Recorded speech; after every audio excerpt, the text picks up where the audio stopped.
is the Terrorific Lady, and welcome to Retro Horror School Talks, where I drag guests on, kicking and screaming, to discuss retro horror and retro horror related topics. And with me, I have yet another creator VC person. I think you're about the fourth creator VC person that I've had on this show, but about a whole new project. Daniel Richardson, and you are the producer of something called Slasher Trash. So, hey, it is so great to have you here. Hey, thanks for having me on. It's really great to be here. Yeah, I am so excited to talk about slashers and slasher trash. And just as a little side note, I am very familiar with your work on YouTube, so I feel like we're just kindred spirits. It's kind of in the horror world because we talk about a lot of the same things, and I'm really excited for it to be just two horror fans geeking out about slasher trash and what makes slashers so special. So let's just go ahead and dive right on in here. I love slashers, obviously, or I wouldn't be talking about them. Yeah, it's my absolute I see the Terrifier favorite poster in the background. Yes. And I also got Alien, which I call a slasher in space, so it's a kind of off screen. Yeah. There's an argument for Jaws as a slasher, and Alien is Jaws in space. So yeah, absolutely. Though, what is it about slashers, just like for you, that makes you go, oh my god, I love this, I love them so much? So, I mean, this is kind of something we're touching upon on slasher trash.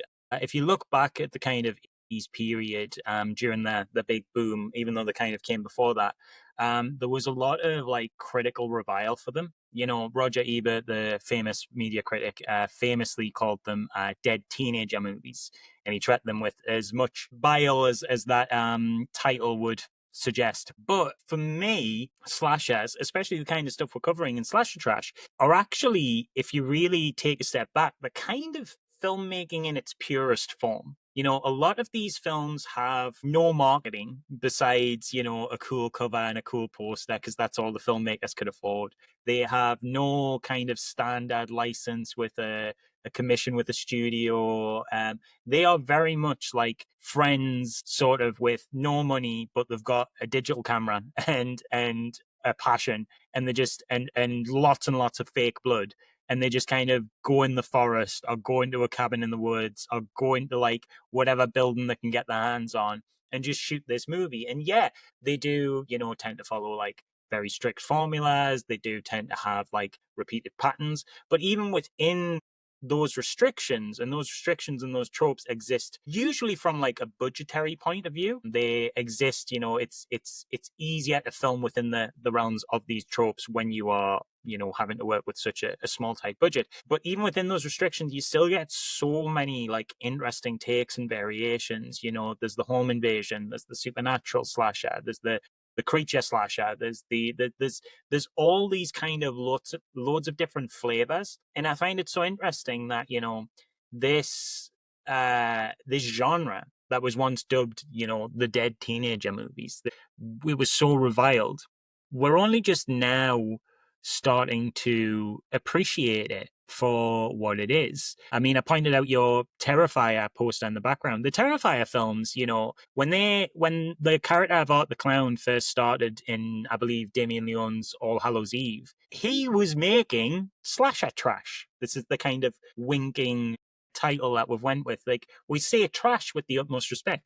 Terrifier, the now critically acclaimed Terrifier 2 and 3, are the exact kind of film that now we can kind of look at and go oh, this is while it is very gory and very sensationalist, it's got a lot of creativity behind it. There's a lot of artistry there. There's a lot of things to say. There's a lot of great performances and characterization. That would have been the exact kind of thing that would have been stuck with this slasher trash label back in the 80s. It would have been reviled. It would have been, you know, it would have been one of the ones that Siskel wrote a terrible review of, and then doxed the creators of the film in his newspaper article, like he did with one of the Friday the 13th films. It's and I think slasher trash is kind of the goal of it is to sing to those strengths for the films that never got their chance to have those strengths sung. A lot of these films are, you know, I'm not saying the films we're going to cover are going to be as good as, you know, a Leslie Vernon or a Terrifier 2,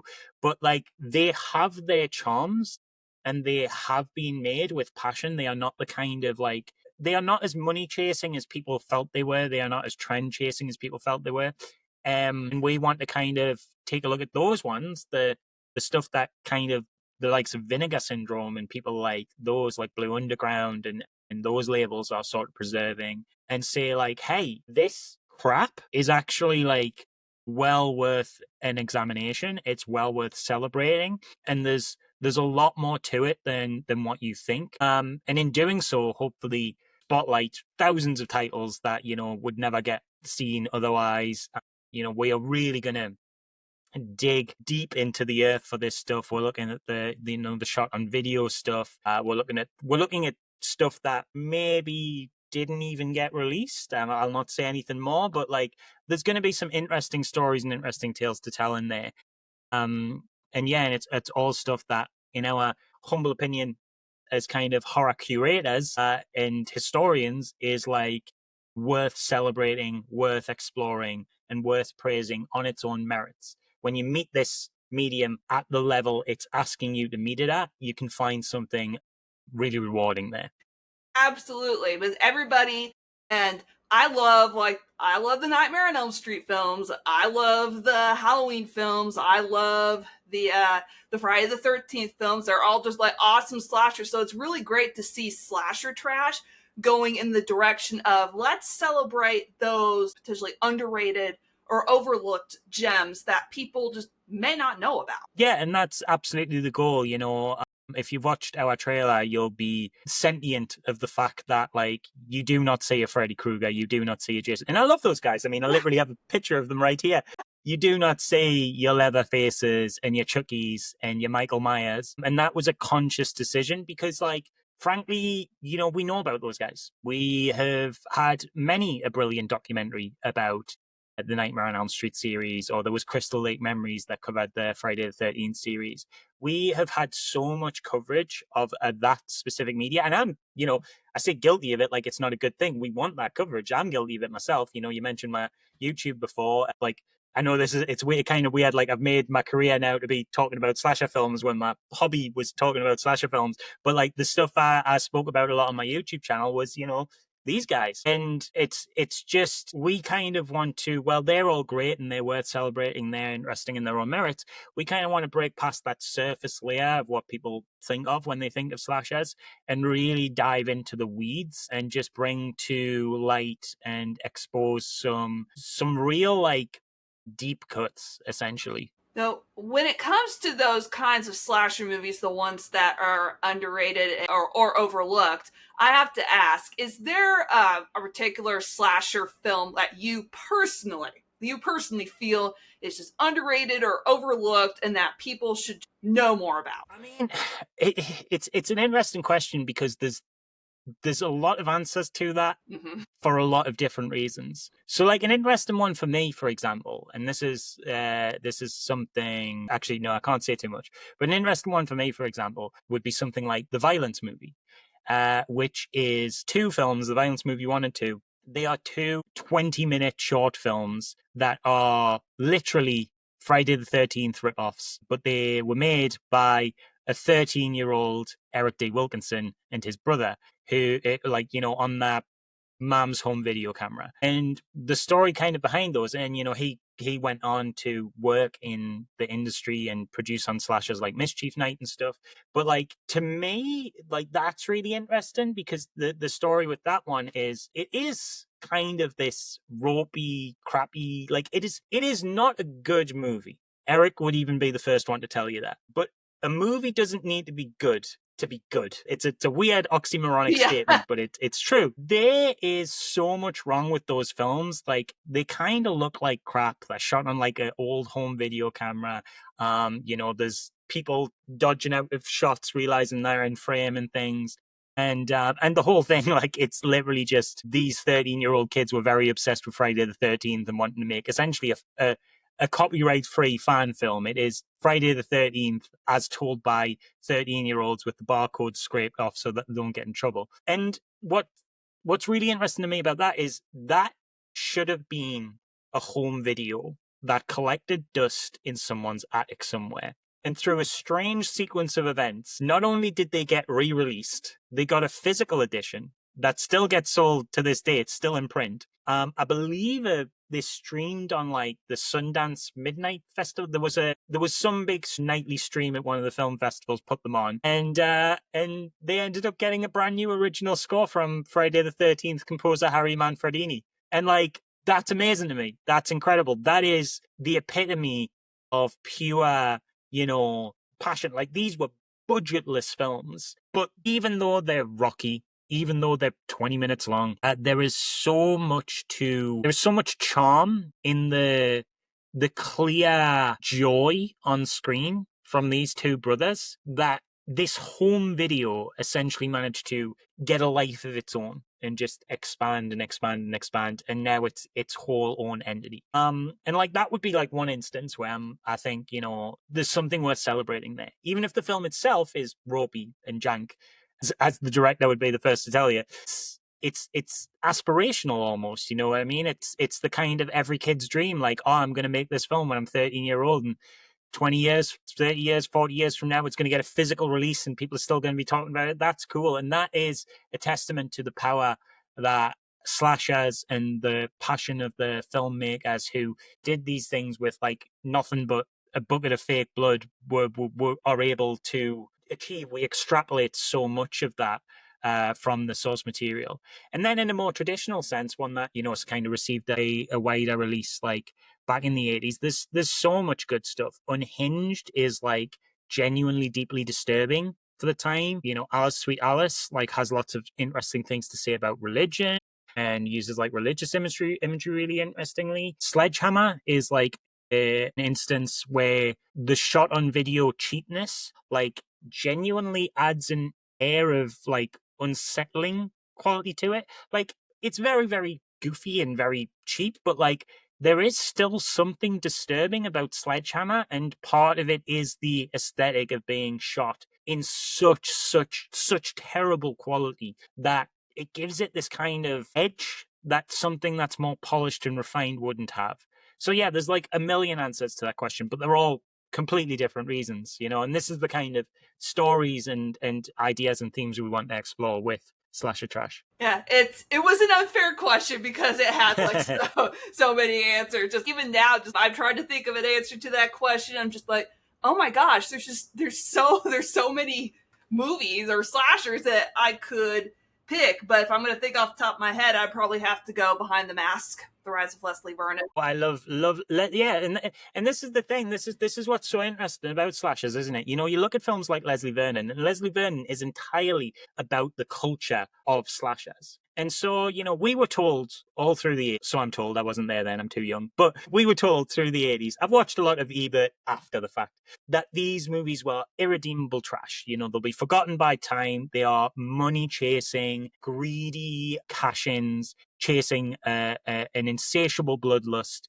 and catering to the lowest common denominator and the worst parts of our humanity. And yet, fast forward 30 years, and we are getting these incredibly clever mockumentary meta deconstructions of this genre, talking about the tropes, bringing out their own new killers.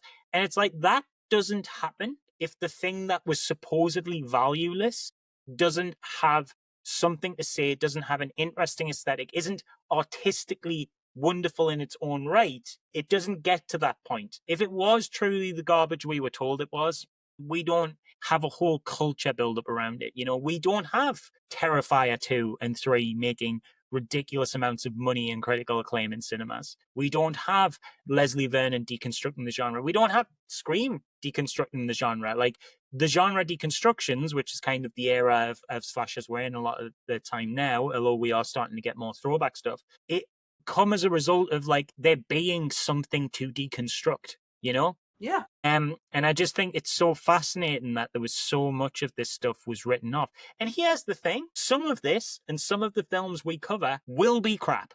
They will just be awful. But even that's kind of wonderful, I'm not saying that all of these films are secretly artistically genius. They're not. But at the end of the day, there's something that somebody with no money went out and shot and made, and it exists in the world. And that's interesting to me.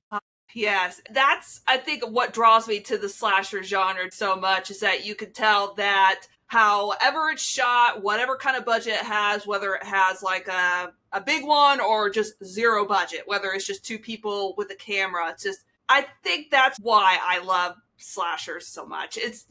They just got that charm to them, as you mentioned, and it feels like these kind of movies are at the very heart of slasher trash. Like, so you talked a little bit about what it's going to be about, like possibly like the kind of the style of slashers that are going to be covered, but what excites you the most about getting started with slasher trash? Like what revs you up? I mean, creatively, like, I think something that's really exciting to me is like the whole aesthetic of slasher trash, you know. So I've worked on the most recent In Search of Darkness. I've worked on Terabytes, which was the horror gaming documentary we did. I advised a little bit on first person shooter, and something at Creative EC that is really exciting when you go to the different project is like, how do you capture the feel of the thing you are covering? So if you look at the kind of way FPS is laid out, it's lots of like, you know, the logo kind of like reloads and there's like mechanical parts and stuff to it, and it's lots of explosions between like transitions. It's very like hard sci-fi almost in places, and that kind of nails like first person shooter aesthetic. If you look at Terabytes, we played a lot with the kind of Resident Evil corridor, and the idea of like, you know, our transitions between sequences was like a little kid playing games that he shouldn't be in the dark at night, and that was like our title sequences and stuff. With In Search of Darkness, we really like lean into like the synthwave aspect of the 80s. It's all about that kind of like 80s nostalgia, and I'm really excited to get into the aesthetic of this kind of grindhousey, bottom of the barrel, like almost kind of like dirty, you know, the taboo stuff.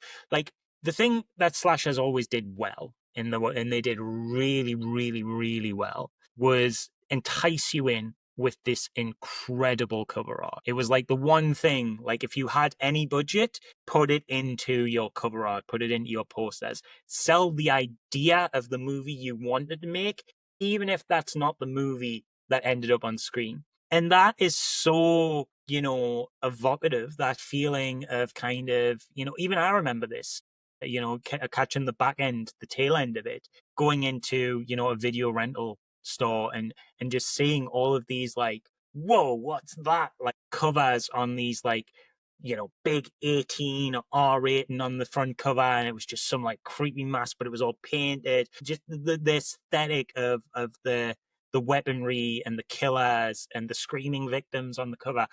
I'm really keen to like dig into like that. And I think we've already started to.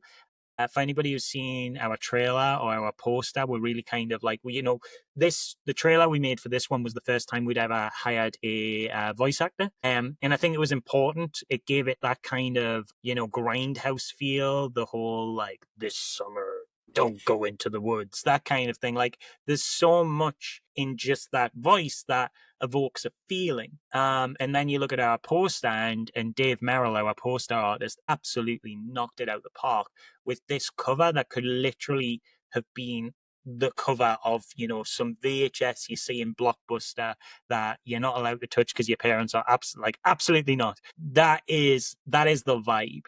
So on a creative level, I'm really interested in tapping into that vibe. And then the other thing that pumps us up is getting to talk to the kind of the people behind this stuff. I can't name names, but we're already having conversations. And a lot of these people, you know, part of my job as producer is to like determine the cast and then shoot with them and like find these people. And you know, even with like In Search of Darkness, you know, we dug to some obscure names, but slasher trash is on a whole other level.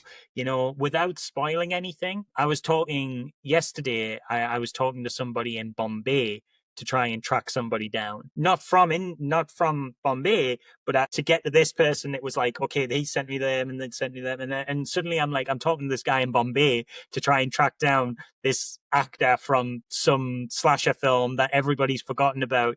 Oh my goodness. But it's the thrill of the hunt, if you will. It's like, and you know, like we've already got some really interesting talent that are, almost definitely on board, and like we just have to shoot with them and stuff. Can't name names again, but like it's already very, very, very exciting to kind of have these conversations. And I think it's going to get really exciting when, we find the people who, don't even know that their work is interesting. Like some of these people that are even harder to track down for me, I expect I'm going to kind of show up to them and be like, hey, we want to interview for this. And they're going to be like, what? Like, people remember that? And I'm like, yeah, and we're gonna make a whole documentary about it. And that's gonna be like really cool to kind of pick the brains of that I've already had a moment like that, which was really great. So I'm just excited for more. Also, just makes me feel really good by proxy. The actors or just like the directors or just people just involved with this film that they thought had been forgotten about, just swept under the rug, and now they're going to be in a documentary talking about their film and their experiences with it. That's so cool. Yeah, it's honestly it's talking to creatives at this job is like already one of the most fulfilling parts, but talking to creatives who don't even realize that they are creatives and being able to tell them like, no, you're a creative artist, and like we want to talk to you and celebrate you. That's very cool. Yes, aw. So let's fast forward about like say a year. So Slasher Trash is completed, it's released, it's been shipped out to everybody, so it's all done and people are now watching it. What kind of journey do you hope that they will go on through viewing that, or what do you hope that they would take away from viewing it? So I think the first thing that would be great is if they just find some new films that they're fans of. It's a very like obvious one of like, hey, we want to recommend you some new movies.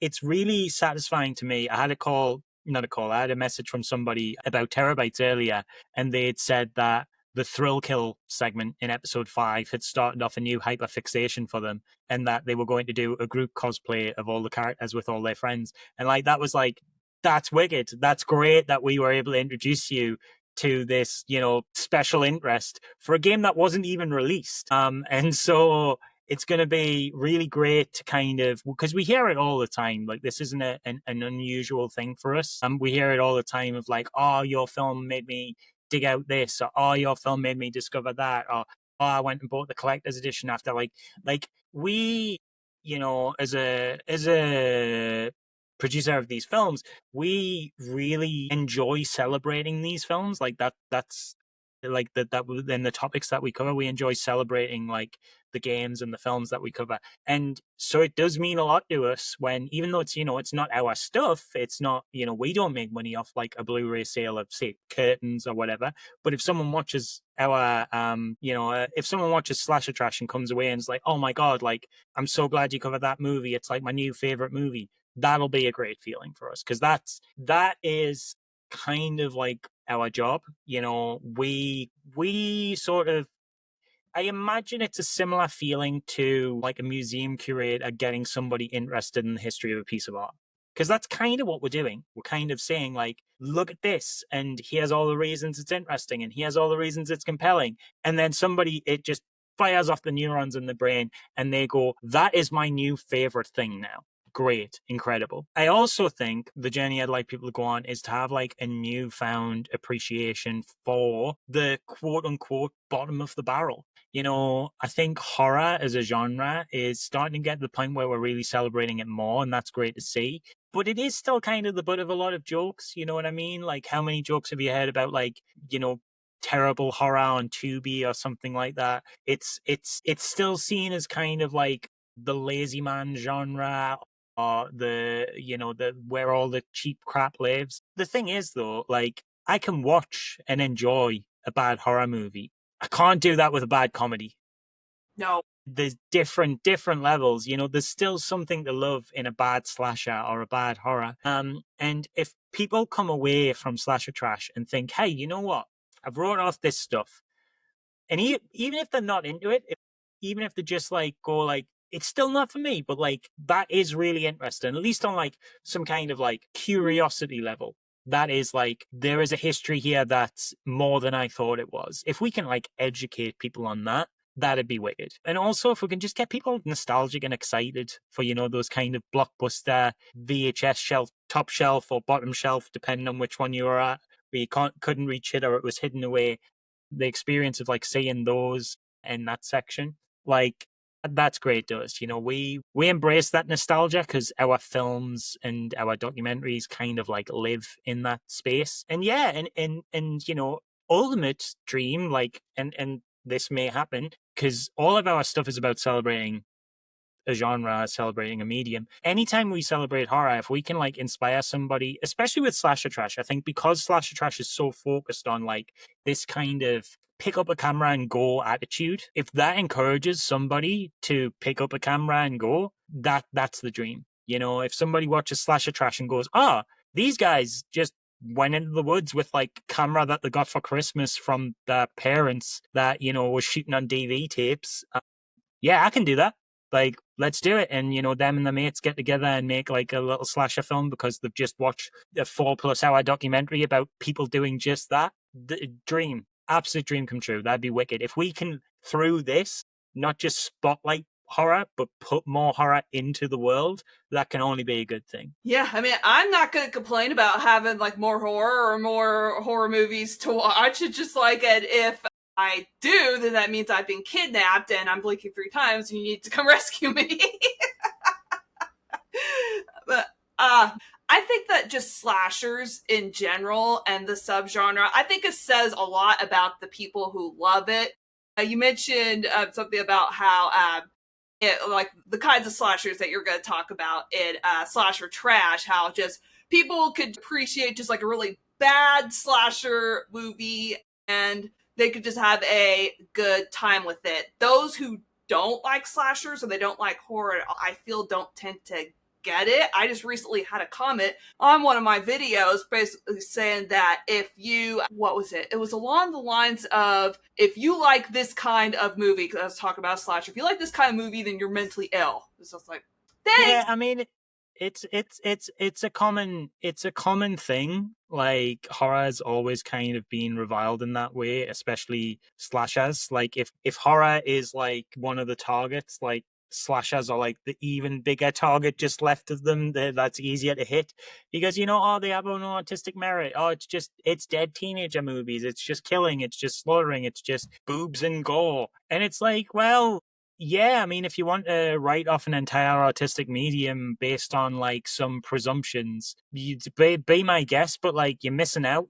This is to do that with anything is to not engage with it. I think a lot of the people who are like, if you like this kind of movie, you're mentally ill. I don't think they've engaged with enough of it. I don't think they've tried it because, like take something like Leslie Vernon, take something like Scream, stuff that is so on the surface level doing clever things, that anybody who even sees like half of one of those films can see it's doing something, can see it's like saying something. And, I'm using them because they're so obvious, but like a lot of this stuff does this. If they look at that and they go, this is trash, like, okay, if that's what you think, but I'm going to have a good time. And also this whole thing of like, you're mentally ill if you like this, like, as if that's a bad thing. It's like, it's like, let me be mentally ill and enjoy this stuff like this. That's fine. Yeah. I think of horror. Horror is an interesting genre because it's treated with such revulsion in a lot of circles. Famously, like it's the genre that'll never win you an Oscar. There's been like 2 winners, and even when Silence of the Lambs won, they were like, oh no, it's a thriller.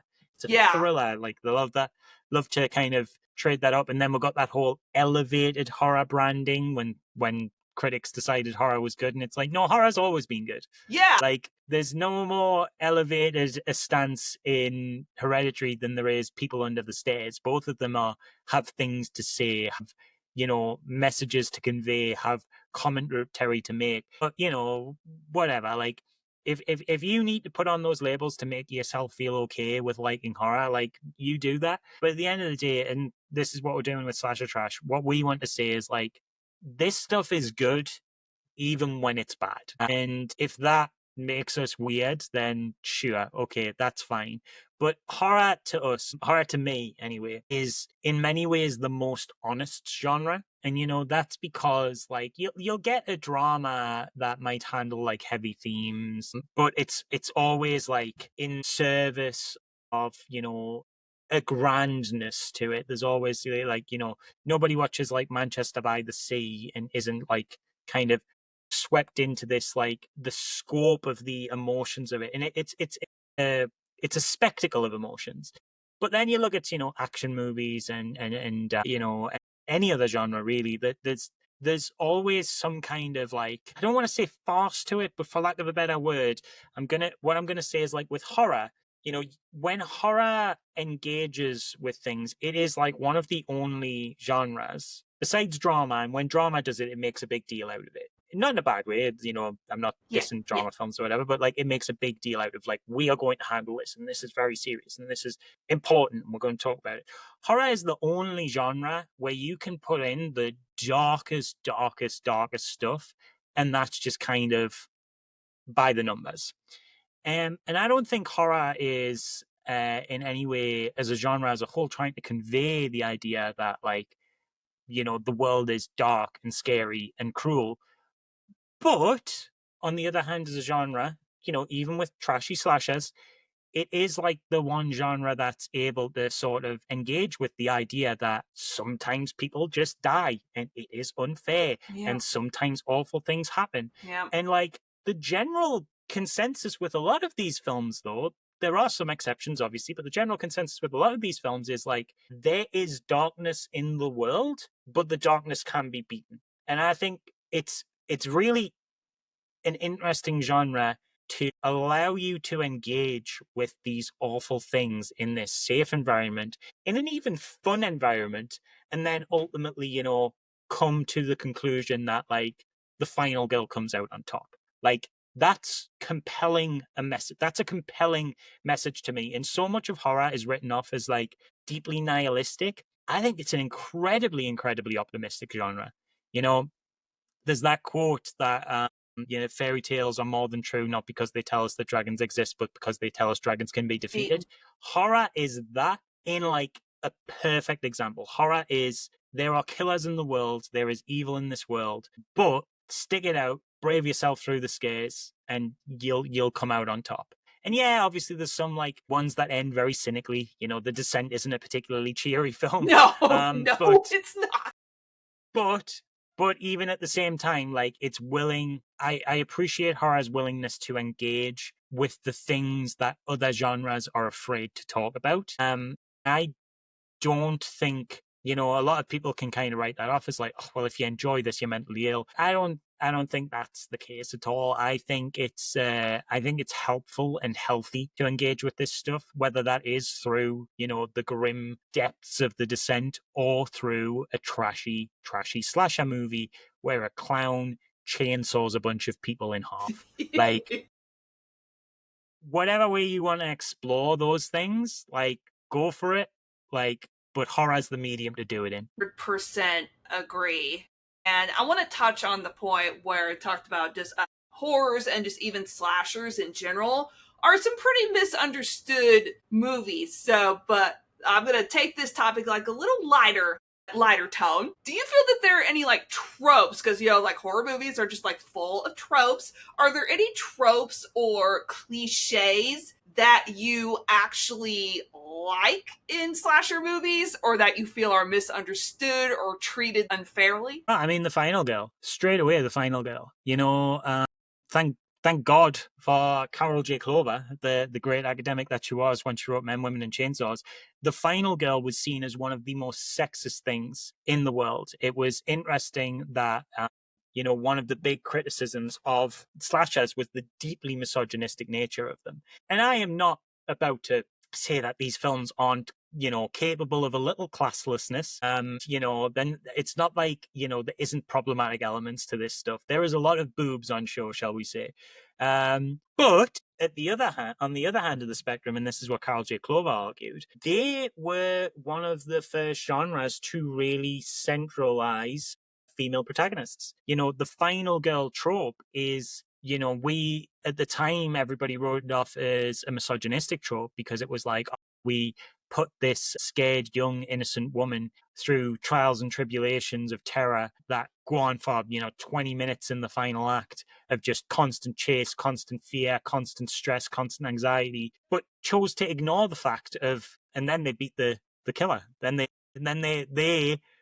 this frail damsel, as you've described her, rises to the challenge and kills Jason Voorhees. Or Terrifier 2, perfect example. Yeah. Like, lamps off Art the Clown's head, and it's just it's a woman in like a cosplay, like with wings and the bikini top and stuff. Like, there is something, and I'm not the person to kind of label it this way, so thankfully I can quote Carol J. Clover and kind of point to her and be like, she said it, not me.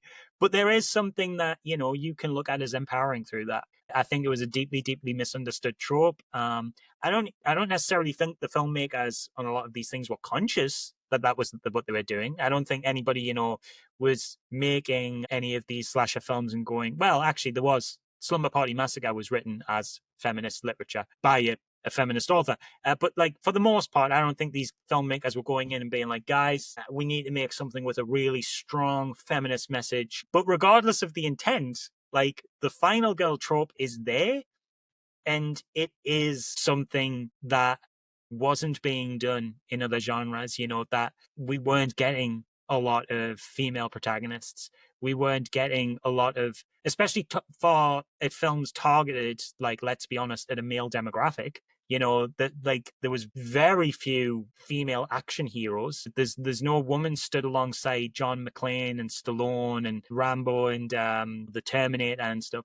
But the horror world, full of them, just so many women, and in these films that were often derided as garbage. But like, well, clearly, they were doing something that other genres weren't doing.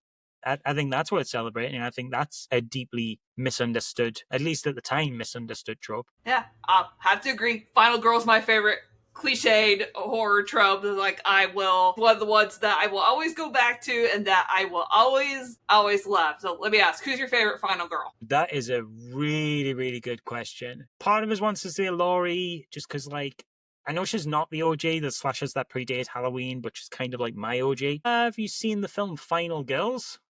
Yes. Yes. I think the mother-daughter pairing in that makes for, granted, spoilers, I guess only one of them is technically a final girl in the end. Yeah. But like, that, I thought that was a really interesting way to do the final girl, and that really charmed me. And I think Lauren Lavera is absolutely carrying the final girl trope with the Terrifier franchise. She is killer in those movies, pun intended. Yes. Love both of those choices, and two thumbs up. Now let's get to talking a little bit more about the Slasher Trash campaign. You've already got a big campaign going on, a pre-order sale. I could see, just like from looking at the Instagram, just how people are so excited for this to come out, like, already. Like, I'm one of them. But how is that fan energy and just fan response like been for y'all so far? I mean, we operate in the world of fandom.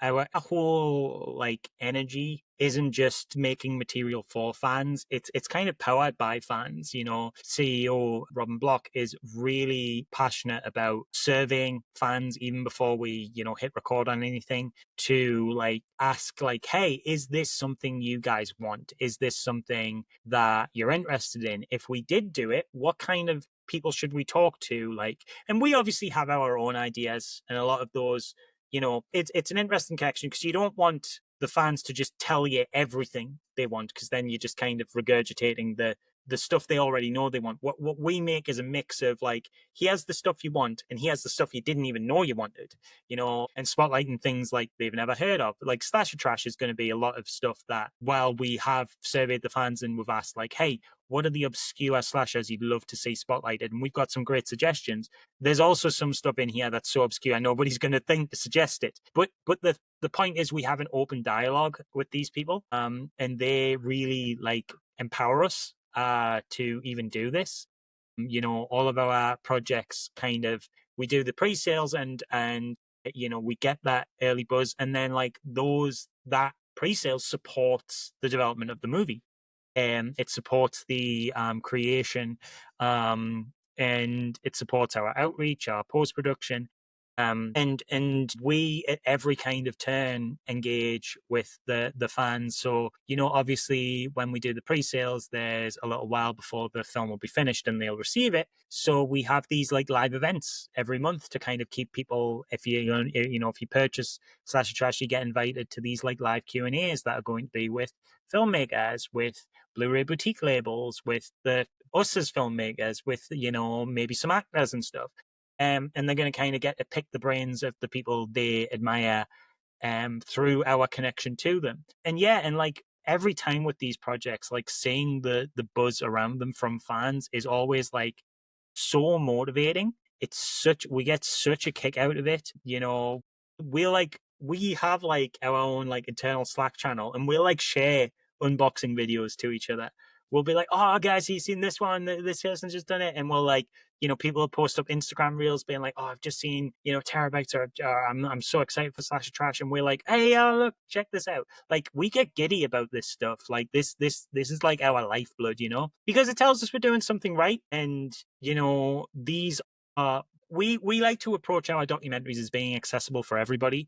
We don't want you to have done homework to go into them, but at the same time we do want to reward the people who love this stuff with like a deeper look at the thing they love, more a greater scope of the thing they enjoy, and that always seems to come through with the fan feedback. So yeah, we get such a buzz off it. It's so great. And for anybody watching this who is like, I'm intrigued by Slasher Trash, I may want to like hit up this pre-order and get all the extra goodies that go along with it and get my name in the credits. Like, where in the heck can they go to pre-order this?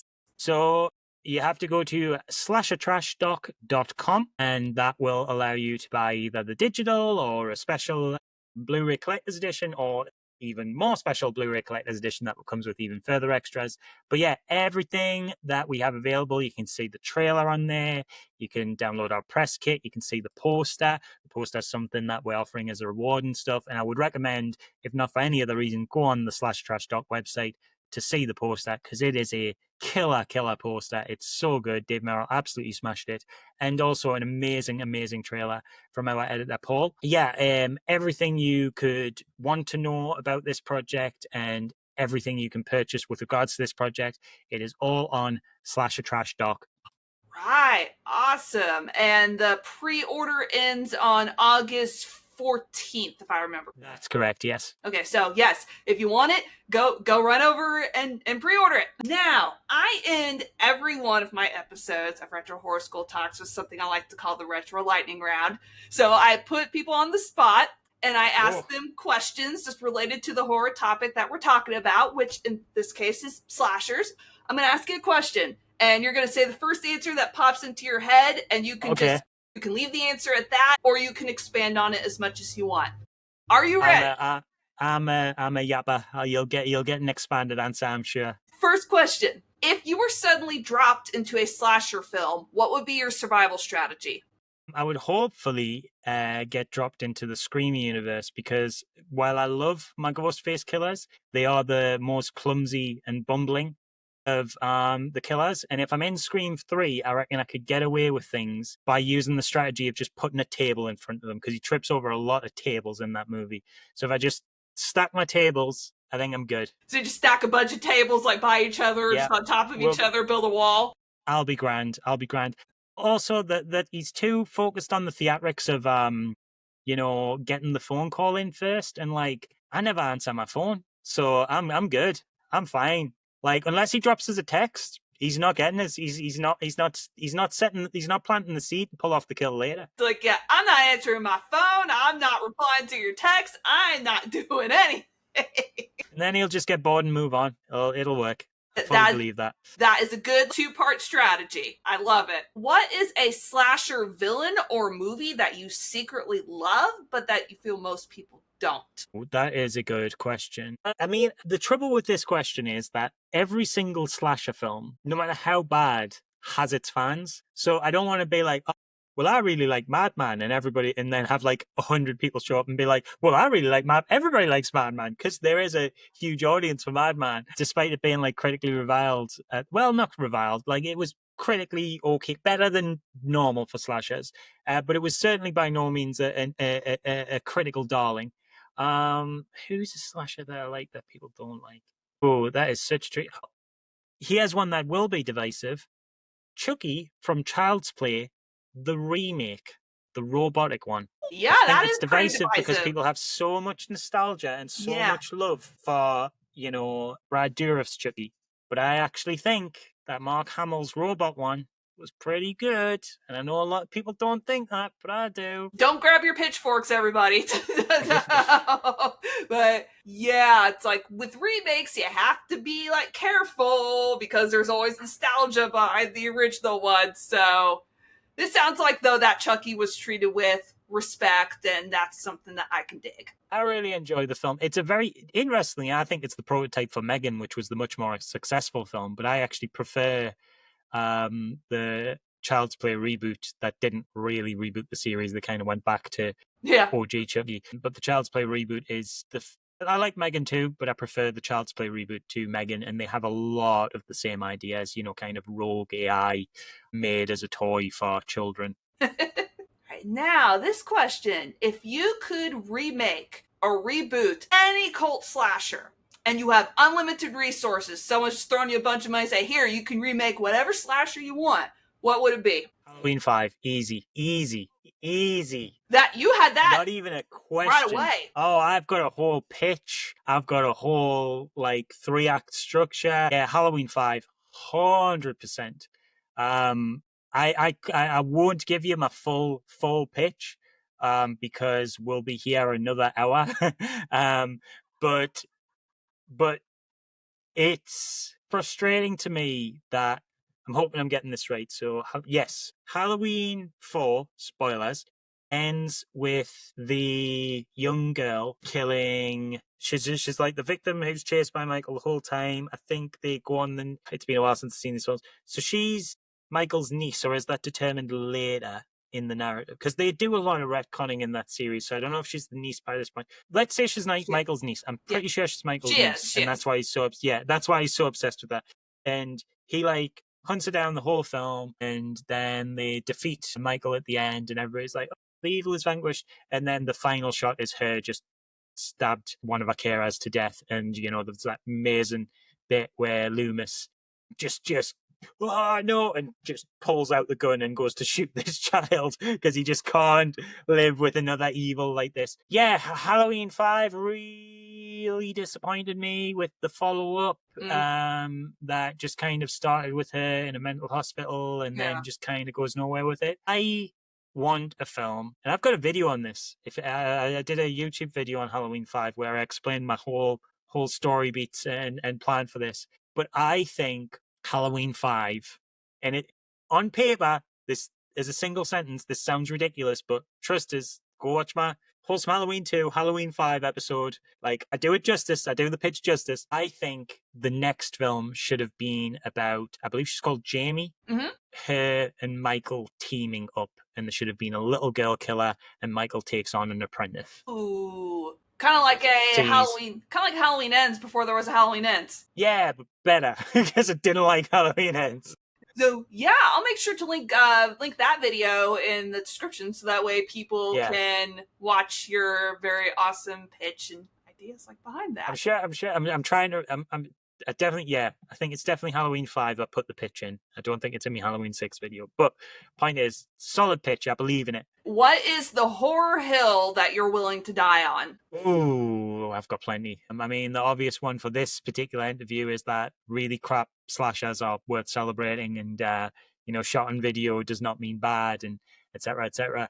I think that the Texas Chainsaw Massacre 2003 remake is very good. Yes.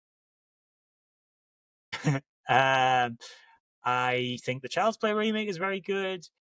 Just so that I don't get a reputation as just eating down any swilling remakes, I do not think the Nightmare on Elm Street remake is good. It is not. Yeah, so that would be like that would be a common thought, but just to establish that the other two are just hot takes, my just general thoughts on remakes.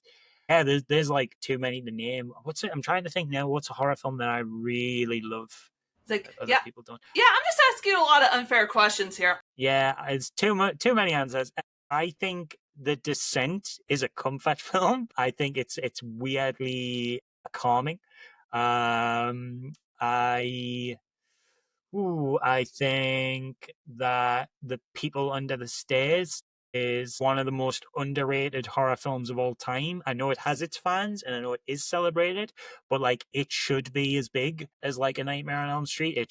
I know it's not a slasher, but yeah, I'm thinking in terms of like Wes Craven's other efforts, like just one of the best horror films ever made. Yeah, I have lots of these. Like we could be here a while, so I'll leave you with those, and you can stew on the fact that I like the Child's Play remake because lots of people don't like that one. Yeah, that could be a whole other podcast. So like, if you ever just want to come back and just like, I'm an avid defender of that film. I will come on to defend that film anytime. Yeah, just like we'll just talk horror sometime.